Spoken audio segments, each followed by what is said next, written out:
Hi everyone, gulab jam sweet తో వచ్చేసింది. ఏంటా స్పెషల్ అనుకుంటున్నారా? చివర్లో చెప్తానండి. ముందు ప్రిపరేషన్ చూద్దాం. గులాబ్ జామ్ ని ప్యాకెట్ కట్ చేసుకొని ఒక ప్లేట్ లో వేసుకోండి. పిండి కాసిన్ని పాలు వేసుకోండి.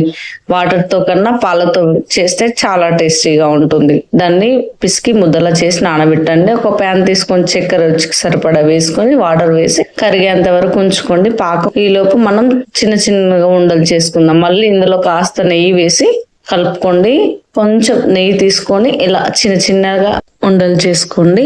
ఇలా గట్టిగా అంటే పర్ఫెక్ట్ గా ఎక్కడ పగులు లేకుండా వస్తవి. పాకం రెడీ అయితే పక్కన పెట్టుకొని ఒక చిన్న ప్యాన్ పెట్టుకొని డీప్ ఫ్రై చేసుకుందాం. చిన్న మంట పైన ఈ కలర్ వచ్చేంత వరకు. ఇప్పుడు వీటిని పాకంలో వేసేయండి. వేసిన తర్వాత ఇవి నానేలా కొంచెం ఇలాచి నెయ్యి వేసి సర్వ్ చేయండి. సూపర్ గా ఉంటుంది. ఇంతకీ స్పెషల్ ఏంటో చెప్పలేదు కదా. మా శ్రీవారి పుట్టినరోజు అండి. మీరు అందరూ విష్ చేయండి. Thank you.